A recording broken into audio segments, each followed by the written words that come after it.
in the world blind. Please, Lord, give me a sign, a sign. I feel like I'm losing my mind. Is everybody in the world blind? Please, Lord, give me a sign, a sign. I wanna be the greatest. Everybody on the fake shit. I look around and feel like everybody is the fakest. I make this every day and I'm impatient, hoping one day I blow up from the basement. Statement, the top is so vacant. I don't hear shit that I think is amazing. Waiting for my day when I'm playing sold out shows for 1,000 faces. Hey, give me that crown, get in my way and to be put down. It ain't your place, all this my town. If I want that shit, then I'll get it right now. I'm losing it, the noose it fits. I'm losing shit, a stupid myth. You choose to live or choose to dip. You choose to fight or lose your grip and lose a gift. Oh, I feel like I'm losing my mind. Is everybody in the world blind? Please, Lord, give me a sign, a sign. I feel like I'm losing my mind. Is everybody in the world blind? Please, Lord, give me a sign, a sign. yeah. There's no mercy in this world, just hunger-thirsty persons in different versions. Each new update, that shit worsens. Why? Pull back the curtain and you'll see the different vermin. We all have different burdens that all seem to cause disturbance. Yo, do me a favor, don't treat me like a neighbor. Don't need the different flavors of your problems just to savor. I've got my own issues, I need a comb to get through. Don't need to groan with you, just go get your own tissue. I feel like I'm losing my mind. Is everybody in the world blind? Please, Lord, give me a sign, a sign. I feel like I'm losing my mind. Is everybody in the world blind? Please.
What is going on, everybody? So welcome to another episode of the NFL Talk with Robert, episode 4.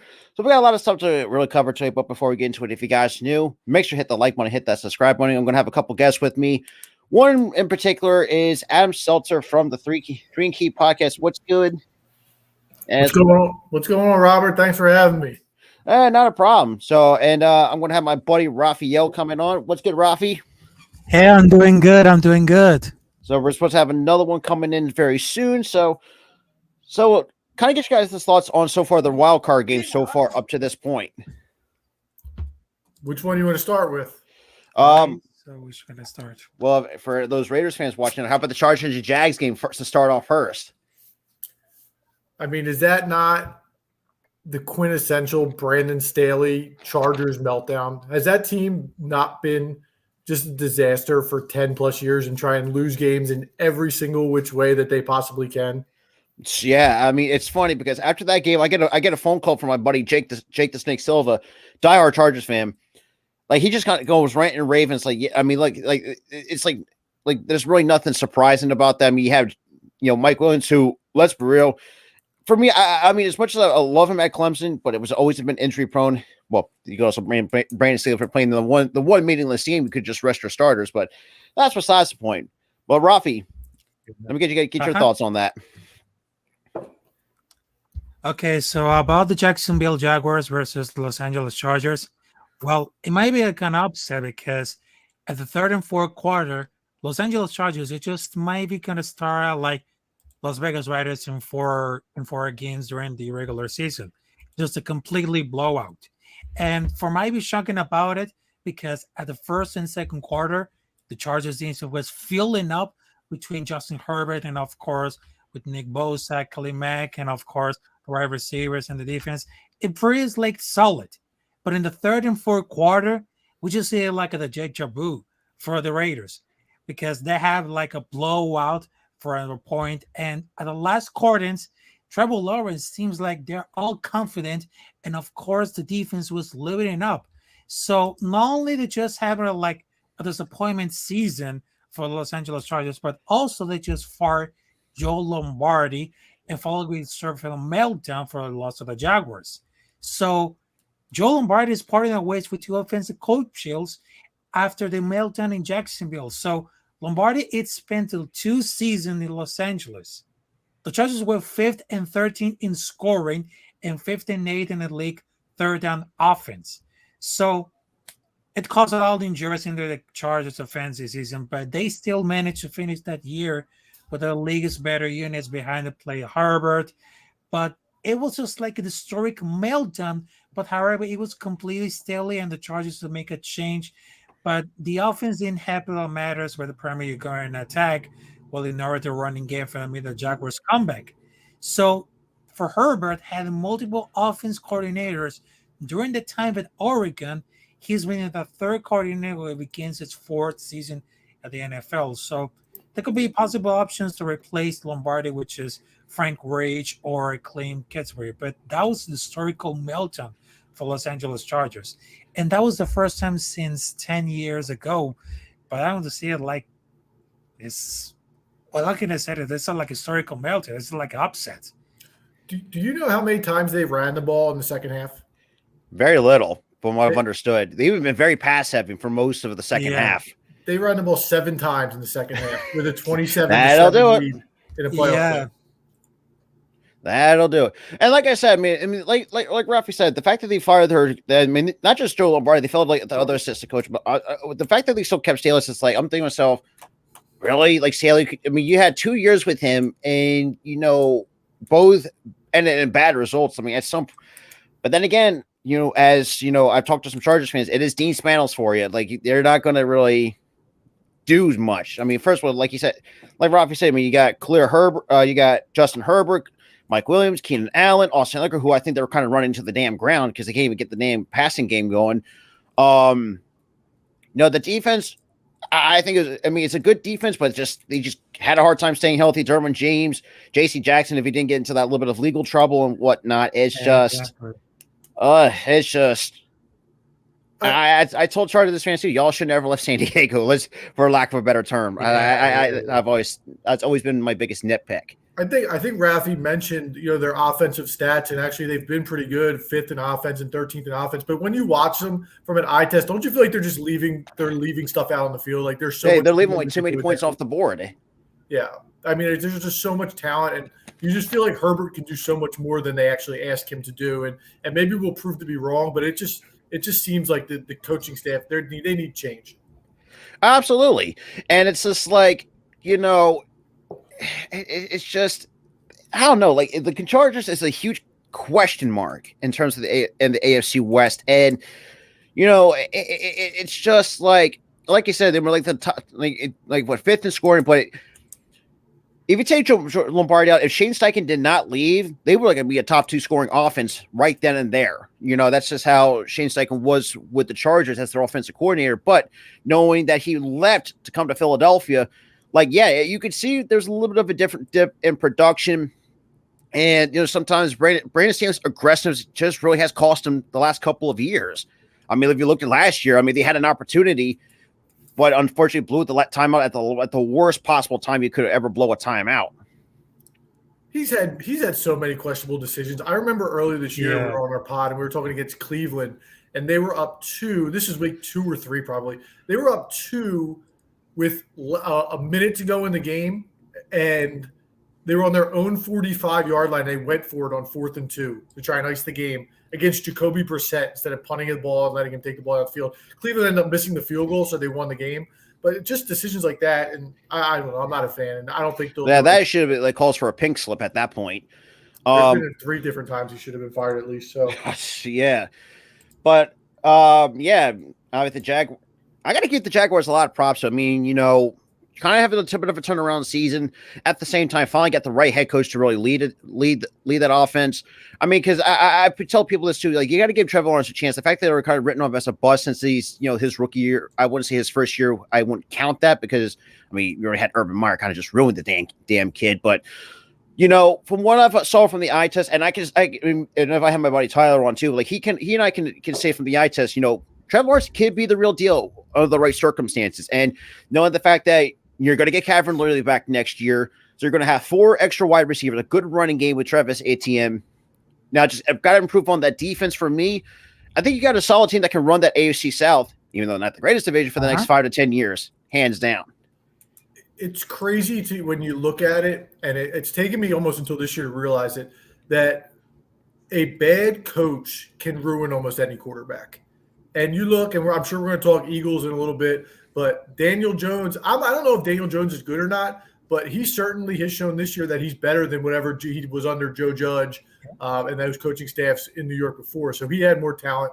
And you see it with Trevor Lawrence, case in point. I mean, he's taken major steps forward. And granted, it's only year 2, but this whole thing under Urban Meyer last year was a complete disaster. And even a competent coach can bring out the best in quarterbacks, but a bad coach can ruin any quarterback. I agree. And speaking of another guest, we got Sports PSP. What's good, my guy? What's up, guys? Sorry I'm late. Had to experience some errands and some technical difficulties. How y'all doing? What's going on, man? Not to mention, we're just going to a little bit of recap the wild card. So for the first wild card, we're recapping right now. It's the Jaguars and Chargers game. So I want to kind of give your side on that. Whew. Well, what a comeback by the Jaguars, first and foremost, and it definitely does make a difference when Doug Peterson is a head coach compared to Urban Meyer. You're seeing the growth, the improvement with Trevor Lawrence and the team. But I look at the Chargers, man. That was an ultimate choke job, and I'm surprised that Brandon Staley still is keeping his job, yet the offensive coordinator and I think the quarterback's coach got fired too. Right, too. Shane Day and Joe Lombardi, they got fired. But I put a lot of this also on Justin Herbert.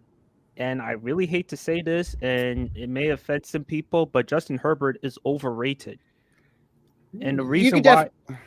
Go ahead. That could be, you definitely could make the argument. I think he's still a talented quarterback, but I can understand where you're coming from. It's just like he's like the most overpraised quarterback. Like, there's certain quarterbacks in this league that are just like overpraised. Patrick Mahomes. Well, Patrick Mahomes, I think you could definitely make the argument. I wouldn't say Mahomes is overrated, but you could definitely make the argument that Herbert is overrated. And I still think they don't have some good enough pieces, because if you think about when Mike Williams and Keenan Allen went down, they were nothing without those guys. They pretty much had to rely on the running game with Austin Eckler, both in the running and the passing game. Like, that's just how I see it from the Chargers' perspective. But the reason why I say he's overrated is because we keep talking about him like he's Patrick Mahomes or Joe Burrow or Josh Allen. And I think he has the makings of a great quarterback. He has all the requisite tools. He's 6'6", he's 240, he has a cannon of an arm, he's athletic. He's great as far as putting up numbers and consistency. He'll definitely be in the conversation for MVP for a long time. But too many times in too many games, he's come up short. And I was pretty skeptical of him going back to his days at the University of Oregon. I remember the game in 2019 when they went up against Auburn and he lost to Bo Nix. If I'm not mistaken, at that time, he was like a true freshman, his first career start in college football. So what I've seen from Herbert, he's shown flashes what he can truly be, which is that great quarterback. I still believe he's a fantastic quarterback. I would rank him not top 5, probably more in the top 10 range, but when you're a quarterback of that caliber, you got to deliver me the goods.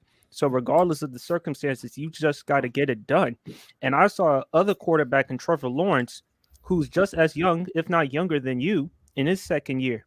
He was horrible the first half, threw like 4 interceptions, but in the second half, he was able to pick himself apart, 3 touchdown passes. Yeah, we can talk about coaching, because Doug Peterson, I believe, is not just any upgrade, a significant, substantial upgrade to Urban Meyer. We can talk about Brandon Staley. We can talk about other errors and the injuries. But at the end of the day, if you're that quarterback, you just got to find a way to get the job done, regardless. So would you take Herbert or Lawrence moving forward if you were a team? I agree with you that he's not on. He doesn't deserve at this point to be in the Burrow or Josh Allen, definitely not the Patrick Mahomes conversation. I would take Trevor. I would take Trevor at this point over Herbert because I think Lawrence just puts me in a better position. He can do that, but he can get the job done. The only concern I have with Trevor Lawrence is his size. Because again, Justin Herbert is like 6'6", 240. Trevor Lawrence is about 6'5", 6'6", 215. So we're talking about a 30-pound weight disadvantage. So, but I think Trevor Lawrence I would take him long term over Justin Herbert. In my opinion. I agree, and I even saw him because me and my buddy Tyler, that I know for over a decade, he and I have been longtime Clemson fans. We know what Trevor Lawrence is capable of, especially with have like you said, bringing in Doug Pearson and really showing that he's cleaned up his mechanics from year one to year two, but they get a quick release. Now, granted, I mean, can he run? Not the best fleet-footed, but I mean, he still can give you some scramble yards if you have to. But you got to look at it, like you said, outside of Trevor Lawrence, you also had, Christian Kirk. You also had Evan Ingram, who had a really nice day. Travis Etienne. That defense played well in the second half. Like I said, there's some holes I would say to improve a little bit on. I think that's got to be a potential for a team that could be very scary in that weak AFC South, because we know where the Colts stand. We know definitely where the Texans stand. Right. Terms of talent wise, Titans. That remains to be seen, because holy crap, that's a whole mess down in Nashville. But Yeah. But the next one I want to talk about is the Niners and the Seahawks. Now the Seahawks, I don't really think it's bad as people think they are. I think they're lacking in some areas. I feel like their defense a little bit could be, I want to say improve, but I think you can retool it probably on that part of that front seven. I mean, Tariq Woolen I think has done a really good job this year.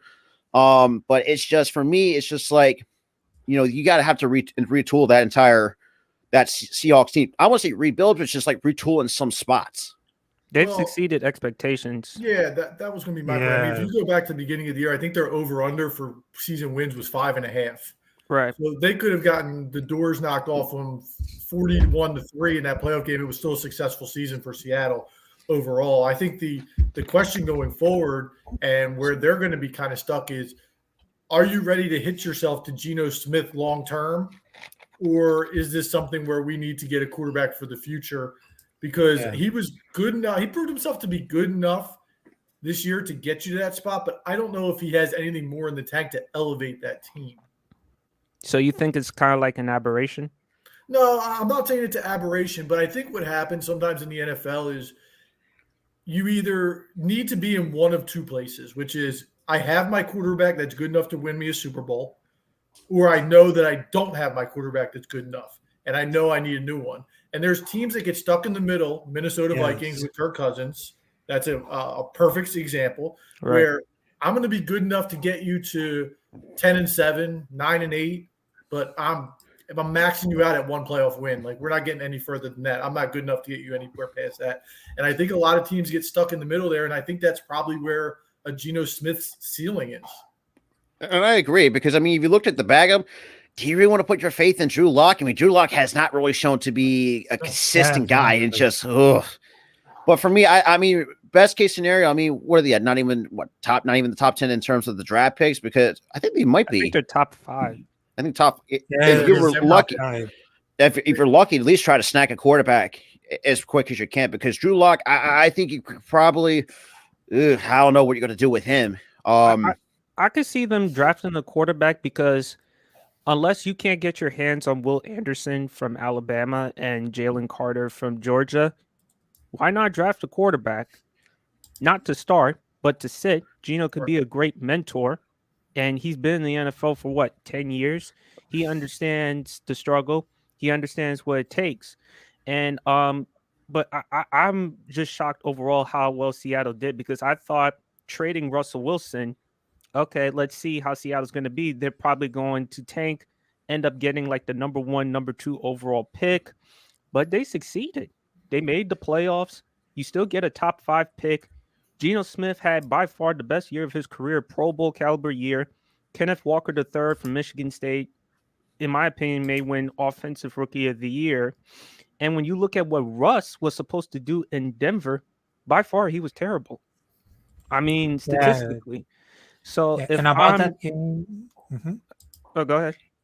Yeah, and about that game between 49ers versus Seahawks, I think that, well, the weather wasn't a factor in a playoff opener between that game between Seattle Seahawks versus San Francisco Niners. So between the second half problems against the 49ers, I'll be documented by now because there are being like turnovers, penalties, and there's mistake they just worry about the Seahawks. So they just finished the season with an overall record of 9-9. Now they have to go to tender attention about the draft picks with the potential first round draft positions in April. So the talent is there, is the offense for the Seattle Seahawks. Although there is a need to upgrade with the interior line, which is the worry about it. And from the other side of the ball, that team needs to fortify its defensive line and get some help at the linebacker. And the secondary should be like said for a while, especially if Jamal Adams returned to full strength. And for the 49ers, it was a completely editing because the Bills probably, because they proved in the second half they're huge favorites, and that was an 11th straight win, and that's why quarterback Rob Purdy is here. It sits against 0 since taking over in Jimmy Garoppolo. But the offense got rolling. For the 49ers offense, they got rolling immediately, scoring in each of the first 2 drives with a Robbie Gould field goal and Christian McCaffrey touchdown. So the Seagulls were again driving inside the red zone, but it didn't lost. But Geno Smith just lost a fumble, and the Niners just fancied it didn't let up. And by the way, Brock Purdy just finished with 3,303 yards for 18 in the passing, and Smith was 25 for 35. So that means he caught over 10 passes. But I would say this for the Seattle Seahawks, they had to improve not only the secondary line but also the off line for the draft positions in April. I got a question for you guys. Swinging it over to San Francisco. Let's say they don't go to the Super Bowl, so they either lose to Dallas or they lose next week to either the Eagles or the Giants. Who's taking the opening day snap at quarterback for them week 1 next year? I still believe it's going to be Trey Lance because, again, you traded up in the draft. Yeah, to get him. Right. So but you got to see. You never know because, like, I know this. Like, I said this too. Yes, I mean I know Trey Lance could be the guy, but from what I saw from a sample size out of Trey Lance, it's like for me now. Granted, you can give him a call a big slight with injuries, but if you have a rookie quarterback that's doing a lot better than your number 3 overall pick, right? Why sabotage it? Yeah, exactly. Why sabotage it? But I can loom it into probably the owners in the front office's mindset. Do we still keep riding the hot hand going into the next year? And we know that Jimmy G is going to be going somewhere that someone could use his services. And Jimmy G is really not that of a spring chicken as he used to be. And guys also I would say injury prone as well, but can still give you a somewhat decent production for somewhat of Jimmy G's caliber. But like I said, if Trey Lance cannot get it done, don't be surprised if Brock Purdy will be the long-term solution for the San Francisco 49ers. There's been some Tom Brady rumblings. I'm not buying it, but there's been some Tom Brady rumblings for San Francisco as well. But I've been seeing that too, but just take it with a grain of salt.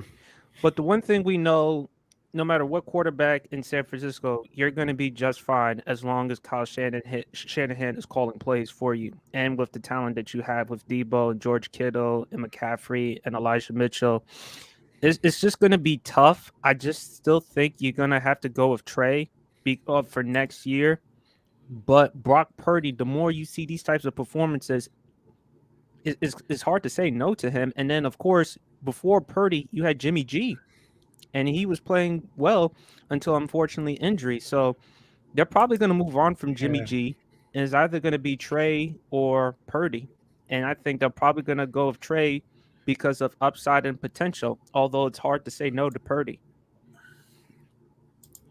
I agree. I mean, like I said, it's like it's really going to is going to the coach is going to have to is going to start thinking about that, and definitely the front office. Like I said, I mean, it's going to be a hard, I won't say a hard decision, but like I said, if somehow, let's just say hypothetically, the 49ers do win the Super Bowl, I would say that's going to put a lot more doubt into some of the in that organization. It's like, do we stick with Trey Lance for another year, or do we keep riding a guy like Brock Purdy? That can actually has somewhere done well with the system. And it's unprecedented because if I'm not mistaken, a third string taking his team to a Super Bowl, let alone winning. I don't think we've heard backups, but we've never heard anything like this before. We've heard Drew Bledsoe, Tom Brady. We've heard Trent Green, Kurt Warner, but not like this. And Nick Foles. Oh, yeah, Nick Foles. Yeah, I forgot about Nick Foles. Yeah. Mm-hmm. But, yeah, it's just like it's going to be something interesting to watch out if you're a 49ers fan. But like I said, if Trey Lance does not succeed next year with the weapons he's got, like you said, with Brandon Ayuk, Elijah Mitchell, Debo, Christian McCaffrey, and a really good offensive line, then that should tell you, I think it's time to move on, because I've actually talked to some diehard 49ers fans. The only thing that's always been a pain in the rear end is the quarterback position. They have really not got that straightened in been quite some time. Since Alex Smith, if I'm not mistaken, too. I could be wrong. I would love to see Trey Lance, though, if San Francisco decides to move on him. I would love to see him traded to Green Bay. Because they have because we don't know whether if Aaron's going to play there, retire, or whatever. What we're seeing from him is like the same old thing with Brett Favre. So, and they don't know exactly. They would give Jordan Love a shot before they went and acquired somebody. I just don't think Jordan Love hasn't done enough, though. I don't know if he is either, but it's a short sample size. I mean, it's been the last year and a half. It's always been like a short sample size. I mean, because it's like, you don't know what. I mean, you look, you wasted what was it? The top 20s? First round pick. I was the first round pick. It wasn't some of the top. Yeah, it's like I said, it's going to be interesting to watch. But the next game, I thought it was actually this one was pretty good though. The Bills and the Dolphins. Now, outside of that, I mean, the defense though on both teams, let's be real, it wasn't great. The greatest performances on both ends, both defenses. But I will say, Skylar Thompson, I thought he looked really good for being their third stringer. Now, knowing that Tua is out, you had Bridgewater out with a broken finger, and you have all this weapons, but somehow just fell short. And I always said this to people too. I feel like the Dolphins, as much as I think they got potential, but I do think that people a lot of hype them up as much as people think they should be hyped up, because I mean they got potential to be a good team in the AFC East, but it's just like there's some holes I could just still see it, especially on the defensive end. I think their O lines you could probably strengthen up over there, but you gotta have to protect Tua at all costs. You're going to cost that kid's career at that point. Do you think Tua should retire? That's what I kind of beg the question. Like, Tua's already 24, he's had 3 concussions. At some point he has to take that into consideration. Right. Right, and factoring his durability history going back to college. Remember? Yeah, I think he had a hip injury come out during his senior year out of Alabama. Yeah. So go ahead. No, you go. I think Skylar Thompson played better than what the numbers showed you. There were a lot of drop passes by Waddle and Tyreek Hill in that game. The only mistakes he made were like the interceptions. I was kind of surprised it was 34-31. I actually thought it was going to be like a huge blowout, like 37-10 Miami. But Josh Allen didn't play particularly well as far as taking care of the football. And that kind of like concerns me if you're Buffalo, because even though Josh Allen is a phenomenal talent, he takes chances that I feel like does he have to take. But with Miami, they need to make some changes with the O-line. Mike McDaniel has done a good job with them. I like his offensive creativity, the running, but you're going to have to decide. You're going to have to get a quarterback, whether in the draft or free agency, because I just don't trust Tua in the long term. Not saying Tua can't play. I've always thought he could play. The only hesitancy that I had with Tua was durability. That was the only major concern that I had with him coming out of college. And you have to save him from himself because he's 24 years old. If he's having these types of injuries at that age, Imagine what he'll be when he's even older. Yeah, long and term. worse. I mean, like you mentioned too, look at Luke Kuechly. I think it was like Right. 28 when he retired. Yes. He said when he had three concussions, you know what? Screw it. He said pretty much, in other words, hey, screw it, I'm done. Like I can't Andrew because Luck. yeah. Oh, dude, that. Oh, Andrew Luck. That. Yeah, that was. God, how do I put this? Just I can't think of any words. Tragedy. Tragedy. I mean, there's no. I mean, you can see where the Colts stand on that. It's like, you know, you thought, okay, so after Peyton Manning left, you're like, oh, okay, let's go get Andrew Luck, who I thought looked really good. You know what I mean? And the fact that, you know, y'all can't really couldn't build around him. And it's just like, it was just nothing but downhill with the Colts, and just, it's been crazy. But outside with the Dolphins, they did fire the defensive coordinator, Josh Boyer, after I think they were like 14th in the pass defense. So I want to kind of get your guys' thoughts on that, because we got some other assistants and corners getting fired. Yeah, Yeah, I mean, exactly. as far as Miami goes, I'd say it was a successful season at the end of the day. You know, I think going into the season, their goal was probably to make the playoffs. And, you know, it was unfortunate because the main question for them going into the year was whether or not Tua was going to be the guy. And I think he showed that he has the potential to be that. And I think week 7 or week 8, all Dolphins fans would have said we have our franchise quarterback moving forward. And now, as you mentioned, it's, you know, can he play again? Does he want to play again? And I think, you know, in my opinion, what it comes down to in reality is, and it's sad to say this, but at 24, you're looking at a guy who was a really high recruit coming out of high school, played college football at the University of Alabama. Does he have anything else in his life? Like at 24, football's been this guy's life since he was probably 12 years old. And you look at Luck and you look at Kuechly, and those guys retired, but correct me if I'm wrong, that's probably at the beginning of like their family life. They probably have a wife, they've had kids, and it's to the point where, you know, I don't want to do this anymore because I have these things. But some of these guys at 24, they don't have that stuff, and all they know is football. And that's where I think somebody mentioned somebody sometimes has to save them from themselves. And you know, we've seen instances where, you know, if Tua decides to retire, which I can't blame him, because we don't want to, like you said, save themselves. We don't want to have another junior CO incident, which I think nobody. Dave Durison. I mean, just, you know, just how much like the concussions can take you on your. And no, I've seen doctors say, you know, concussions may vary from person to person. But the fact that the fact that, you know, the first one was a back spasm, which I had back spasms before, and I can speak from experience. Like, I've never had back spasms to the point where, like, you know, it'll make you dizzy, which is complete, absolute BS. The fact that they BS, even though you can tell he was concussed. I mean, Thursday, first of all, they should never let him play Thursday night, which was a great mistake. And it's just, and the concussions, and that's one of the biggest thing I've been you know, me and many other people I have at the network have been kind of criticizing the NFL. It's just like, they're not for the players. I mean, it's like you've been saying it's like, oh, we're the players for the last decade and have not done nothing other than change the concussion protocol. That's it. And you also have to wonder how much faith Tua has in that organization. The first concussion, that is true. They misdiagnosed, right? They put him back out there on a short week where he gets another concussion. And then the one he got against the Packers, they didn't know he had it until the next day when they said he was watching film with Mike McDaniel and they were going over plays in the fourth quarter. And he said, I don't remember these plays happening. So again, as Tua, do you have faith in this organization to treat you with the respect that you need to have? Yeah, but also between the Buffalo Bills, Josh Allen turnovers were playing so ugly. So they had a problem giving the Bay away too much during the regular season and Bamley. They don't give themselves a clean stay heading to the postseason because they continue against the Dolphins. But at the end of the 2022 season, Buffalo, they just rank in the middle of turnover differential chart of the league. That's despite Allen interceptions and other giveaways that mount.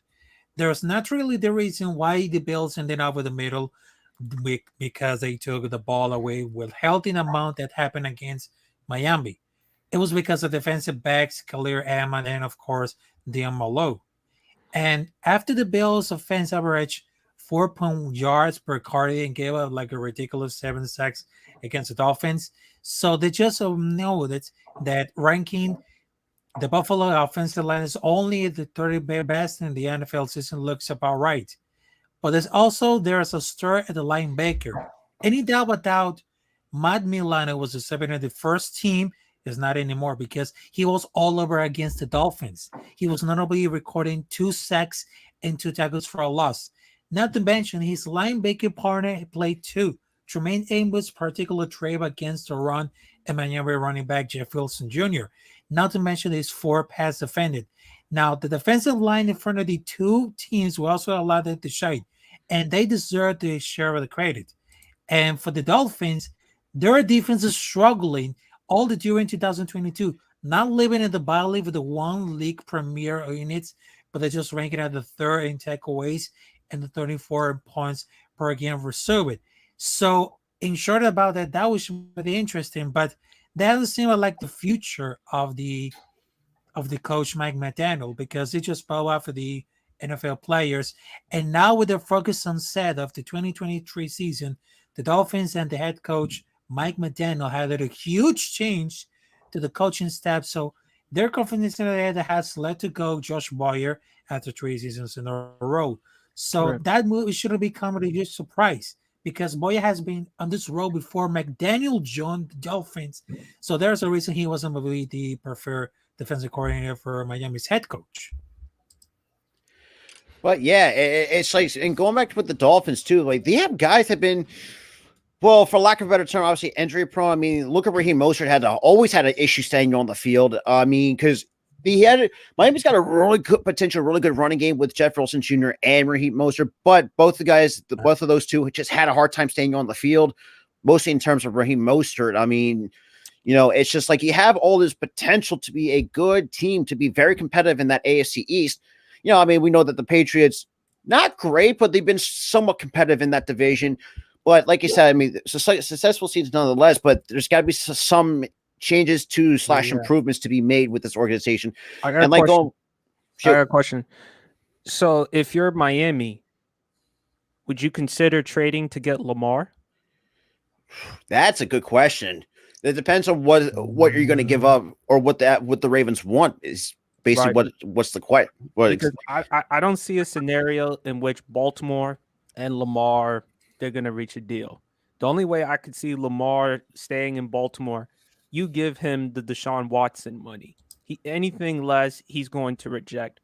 I mean, they'll probably do like a franchise tag, but even though they do that, Lamar's probably going to pull off like what Le'Veon Bell did in 2018 when the Steelers offered him franchise tag and he refused to play the entire season.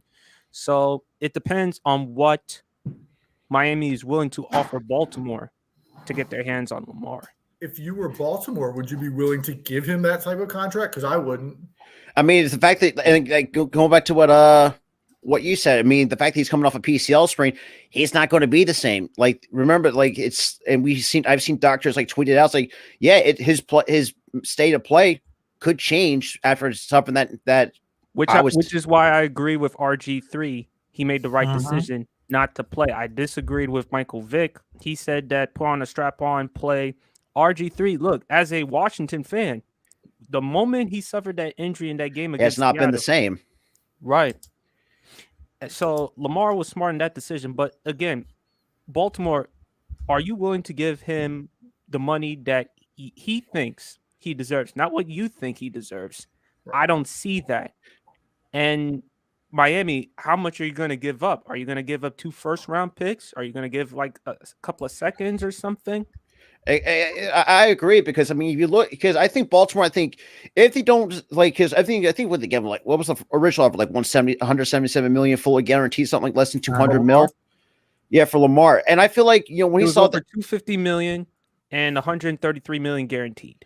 Ooh, I mean that's kind of a bit of a risk for a guy that's coming off a grade 2 PCL sprain. For me, I mean, if they're going to, like you said, if they're going to give him a less, I mean, I could see where Baltimore is kind of being cautious with this because, you look, you got Lamar in the prime of his career, even though statistically had not one of the best seasons. And you can definitely tell in the state of the Baltimore Ravens, when he went down, that entire team crumbled. And speaking of with Baltimore, they did finally fire their OC Greg Roman. And I have a bunch of Baltimore fans kind of clamor at me. So it's like, and most of my streams said just fire Greg Roman. And they finally did it after he was there 4 seasons. Well, to both sides of the story. So again, kind of going into the negotiations of what they're going to do.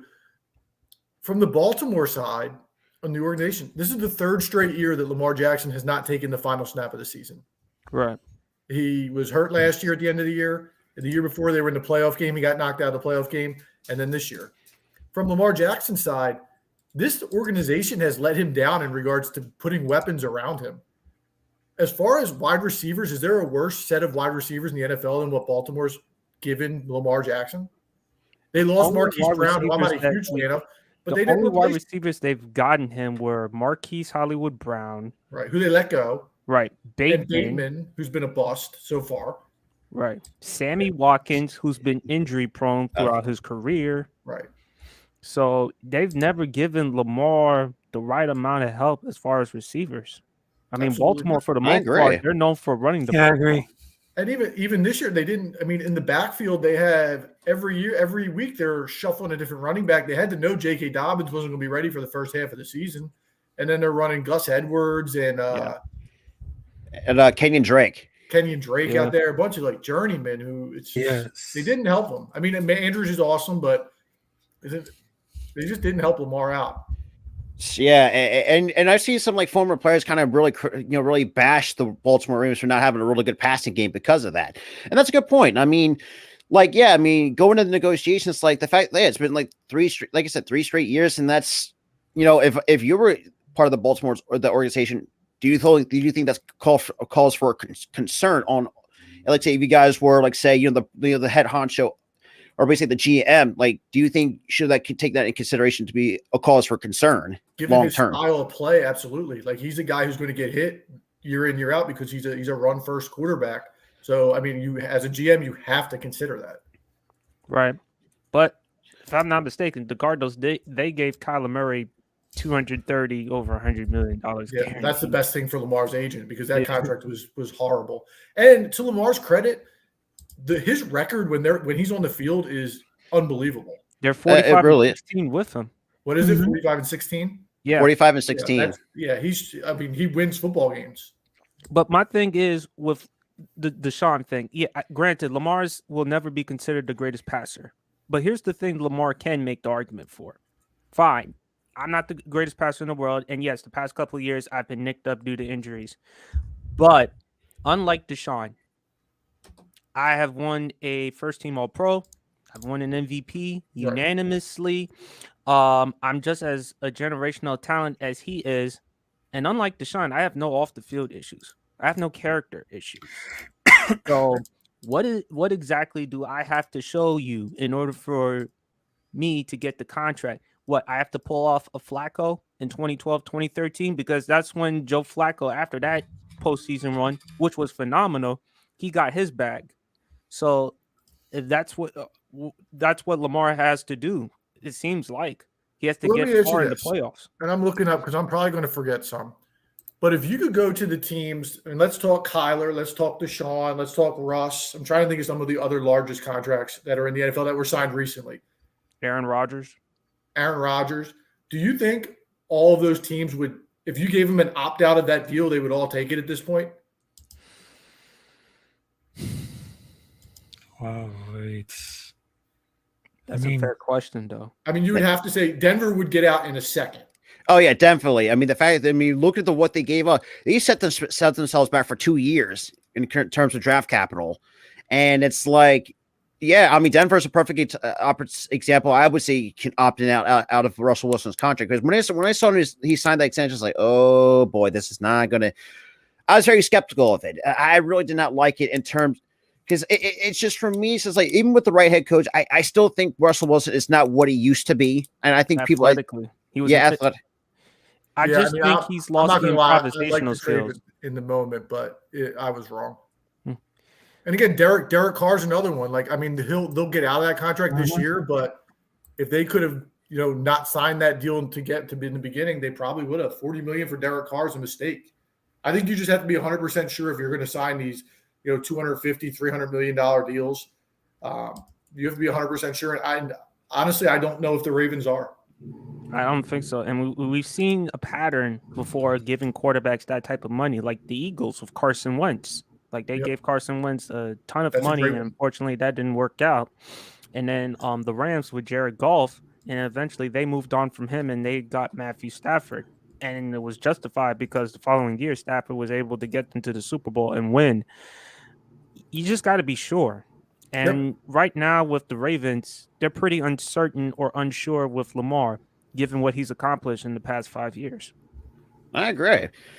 But Yep. I mean, it's just like you said, with some of these contracts, though, it's just like, especially the Russell Wilson one. I thought it's like, like I'm thinking to myself, Denver. I mean, long term, I mean, Russell Wilson's not going to be, not the same quarterback as he used to be during his days with Seattle. But at some point, I mean, the fact that you even pull that trade off and you already set yourself pretty much screwed yourself for this coming draft and the upcoming draft and the next year's draft.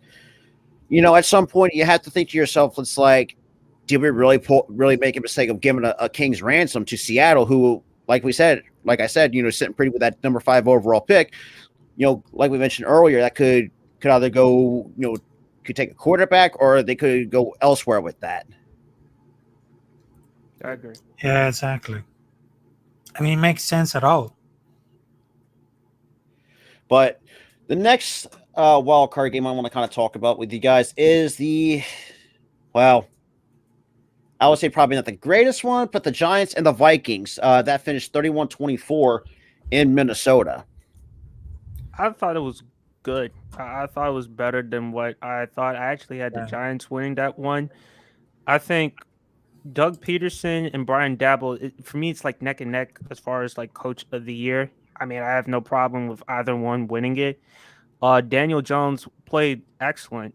I mean, 24-35, 301 yards, 2 touchdown passes. He was also effective as far as running the football. I think with Daniel Jones, and I'm not the biggest fan of him, I just think that the Giants, they drafted him 6th overall because of Cutcliffe, his head coach at Duke, who had the relationship with the Mannings, and I think that played a huge factor. But Daniel Jones has shown me he needed coaching, which is something that he struggled with his first couple of years in New York with Pat Shurmur and I think Joe Judge, right?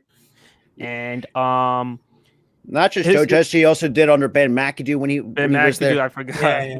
Yeah, I think people, a lot of Giants fans tend to forget those 3 head coaches.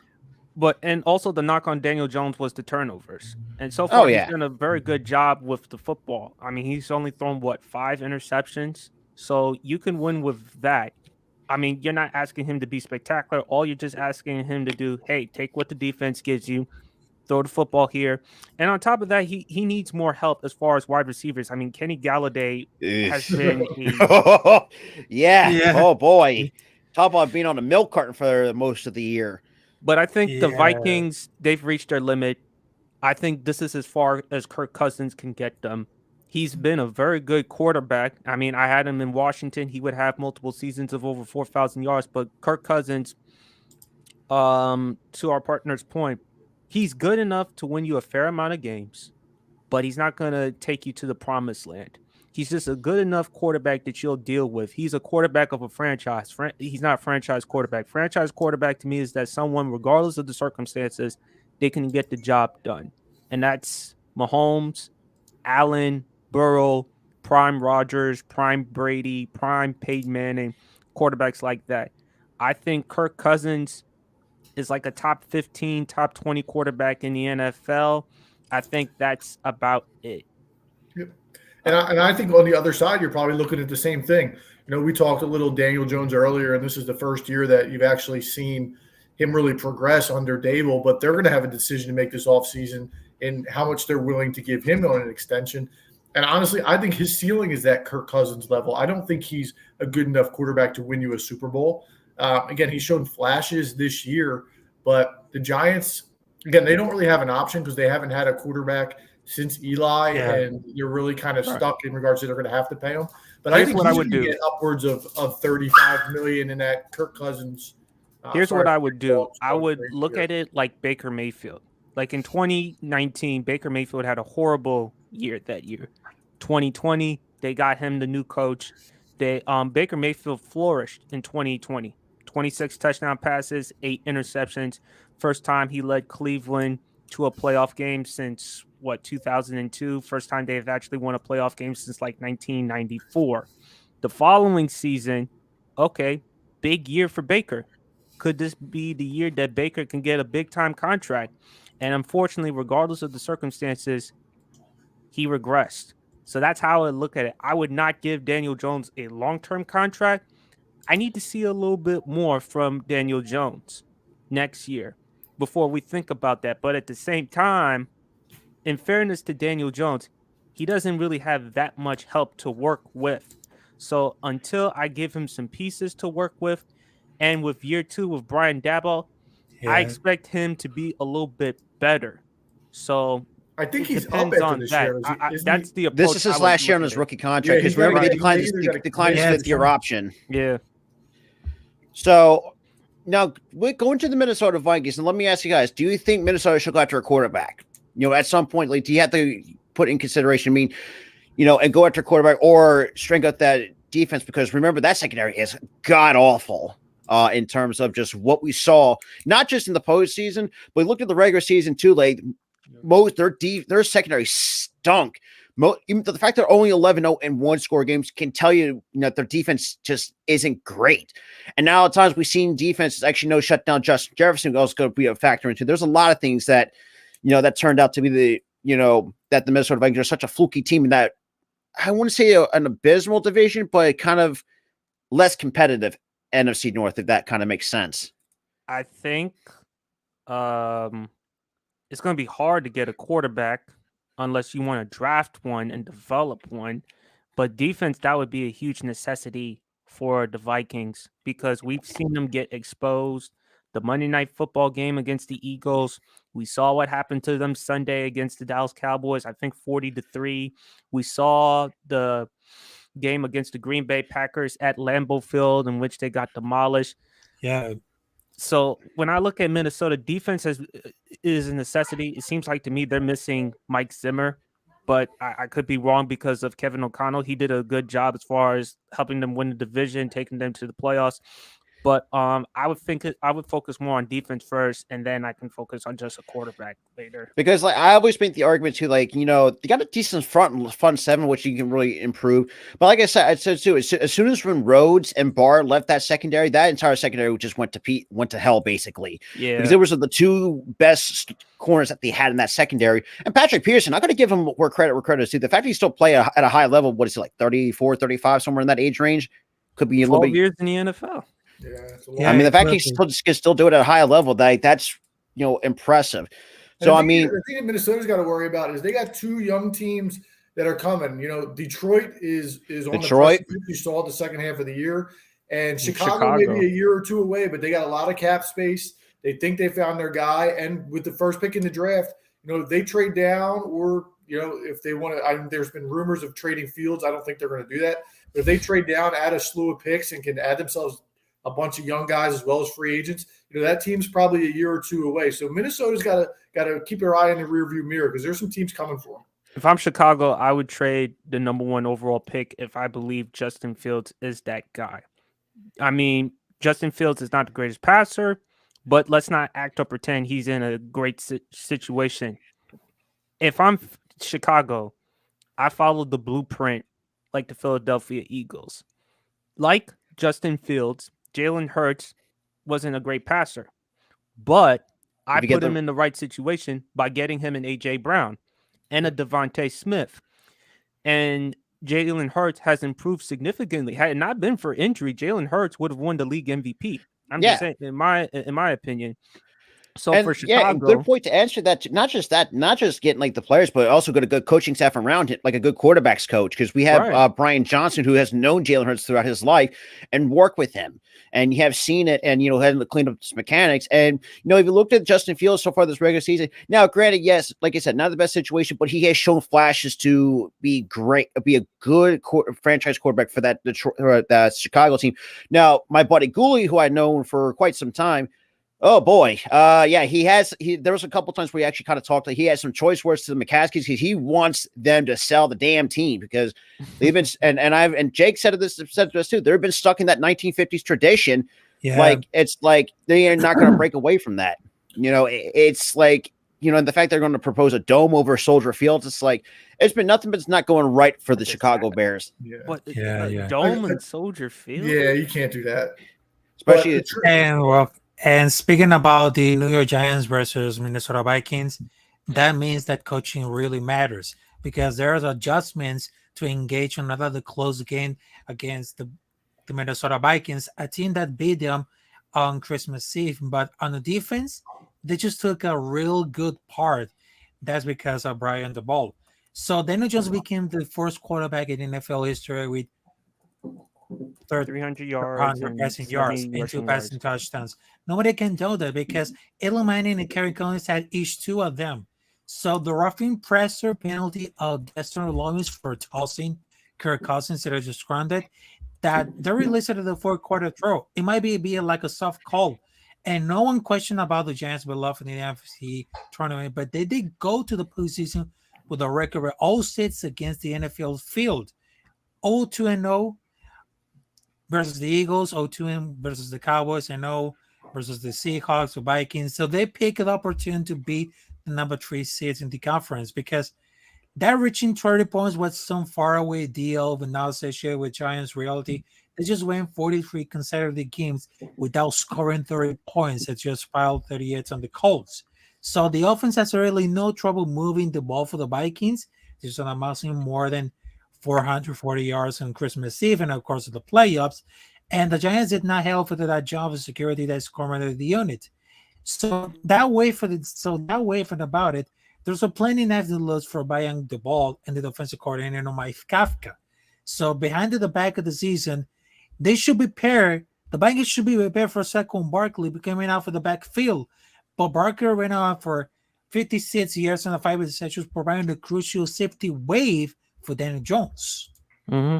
Yeah, and look, it was at the end of the day, it was a perfect matchup for the Giants because they were a young team. A majority of them haven't played in the playoffs, and they had just gone to Minnesota 3 weeks. I think they played in week 16, and they knew that they could play with those guys because that game came down to a last-second field goal, and Daniel Jones played really, really well in week 16. So they were not scared of that team going in there. It was a really, really good matchup for the Giants. I actually believe that the Giants could actually pull off the upset against Philly. Because believe it or not, I truly do. I think because remember the last game between the Giants and the Eagles won, but it wasn't that high scoring. Was it like 30 something? 22-16 score. Huh? Yes. Right. So my thing is, to your point, Brian Daboll has done a phenomenal job changing the culture, helping Daniel Jones. I just think for Daniel Jones, all you have to do is just simple. Just take care of the football, protect the football, use his legs. Saquon has been healthy for the most part this season. Thank God, because for me, I've always been a huge Saquon guy, even though college-wise, I never liked Penn State, but I've really respected what Saquon can do. Because the fact that it wasn't the first 3 years he's been hurt, he has some injury issues, Right. but when if you could stay healthy for the long term, who was to say? I think this dude could be a multi-year talent. And like you said, he's only too. 25 still. Yeah, exactly. You got a lot more room to grow with Saquon. It's just, it's going to get to the, is he on like this last year of his contract? I don't know what his contract's. Yeah, he's a free agent at the end of this year. Right. Now that's going to be Giants, interesting. you have to keep him because you don't want to lose him because when healthy, he can give you Pro Bowl production. No one has ever doubted Saquon's talent. It's just durability. That's been the only concern. So I think I kind of like the Giants, and I got to see how Jalen Hurts handles the circumstances because you now have the number 1 seed. I mean, you're the hunter. The road to the NFC is at Philadelphia. Expectations, the pressure. You're coming off an impressive season, so let's see how you handle it. And arch rivalry, Giants, Eagles, big game on Fox. And that is true. And like you said, too, but the only issue with the Giants is they're going to face most of our fully healthy, except for Gardner Johnson, Lane Johnson. Lane Johnson's going to play. I'm trying to think of the other guy. Maddox, that's what I'm thinking of. Devontae I Maddox. don't know why I said Gardner Johnson at the first hand, but we have most of our team that is 100% healthy. And like you said, with Daniel Jones, now he has been, well, I don't say he's been more successful at turning the ball over, but not this season though. But if you looked at how their offensive line is. It's not the greatest, and we've seen time and time again that the Eagles' defensive line and that front seven really eat up, and really get to him. I mean, think about it. I mean, Hassan Reddick wouldn't have 16 sacks if he had, did what he did what this could. Now, that's always been the biggest concern at times, but and we've seen that time and time, not just his, throw it outside of that. Like the Giants have never played well coming into Philadelphia. I think we have seen that, except for 2013? I could be wrong, but I think it's 9 straight wins at home for Philadelphia. Yeah, it's going to be of a tough challenge. The fact that we have everybody that's fully healthy, except for Maddox, who I do have my little bone to pick with a lot of times, but that's besides the point. But if I'm going to have to go with the coach of the year, for me, it's Brian Daboll. I mean, the fact that he had to change, like you said, change the culture, but he had to deal what he had to work with. Kenny Galladay's has been missing. No, Slayton has been, I won't say inconsistent, but he's just been hot and cold at times. Saquon pretty much had to run through everything through Saquon.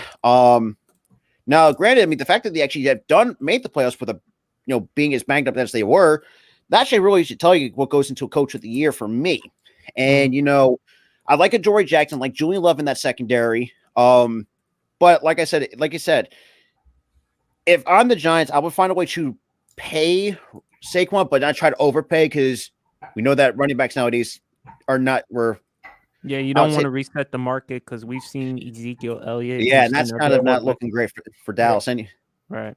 And look, if I'm the Eagles, and we talk a little bit about this matchup coming up on Saturday night, I'm looking at it as the two things that the Giants like to do. They like to run Saquon Barkley, we've already touched on, and they like to get Daniel Jones outside the pocket and use his legs and get in, he ran the ball. He had 17 runs on Sunday against Minnesota, I think they played. But look, the Eagles have 2 elite cornerbacks in Slay and Bradbury, and the Giants wide receiver core, while I think they're a touch underrated, they're not nearly at the level of those cornerbacks. So I'm manning up on the outside with those 2 corners. And then I got all my linebackers, focused on Daniel Jones, spying them, keeping them inside the pocket. And I'm going to let that D-line, which, almost set the NFL record for sacks, I'm going to let them eat. And, at the end of the day, if Isaiah Hodgins and Darius Slayton beat James Bradbury and Darius Slay, then I lose the game. But I'm going to trust that my corners can do work against those 2 guys. But with that being said, though, like I said, we're getting, of course, the end. But, kind of give you guys just thoughts so far this season to wrap this up. What do you guys think of this season so far? Not just for, what was your best / worst moment from this season? Not just the playoffs, but just the season in general. So as far as, look, football is football. You can watch it. I'll watch bad football, good football, average football. I'll watch it all at the end of the day. I think it's been a good season for the NFL. I did think that, I think a lot of the things, we talked on our podcast a lot is, as we broke down the playoff teams, well, this team hasn't beat anybody good. This team hasn't beaten anybody. This team hasn't beaten anybody good. There really were just a lot of bad teams this year, I thought, throughout the league. But at the same time, it's football. It's awesome. As far as the good and the bad, I'll go to predictions. On our podcast, we do predictions before every year. I took a shot in the dark that the Chiefs weren't going to make the playoffs. That was a disaster on my end. Because of the Tyreek Hill departure? Tyreek Hill departure was one thing. Yeah. Obviously, I also thought the AFC West was going to be a hell of a lot stronger than it actually was with Denver and Vegas and the Chargers. And I was just a little concerned. What'd you say? Yeah, it really happens many times. Yes. Yeah, and so that was a bad. I also did have the Vikings at 12-5 as the 2 seed. I'm sorry, my dogs are going crazy there, guys. Very good. But It's all good. I had the Vikings. That was my top pick as my NFC North winner. So that was a hit for me on the prediction side. But with that being said, for those who are in the chat, I did post Adam's Sports PSP and Raphael's channel links in the chat. So if you guys want to hit them up, hit that subscribe button, especially Adam too. We're going to try to, let them try to learn the YouTube side of things a little bit. But with that being said, appreciate everyone who came on. That was going to be good talking football, and I'll see you guys on the next one. Thanks again, guys.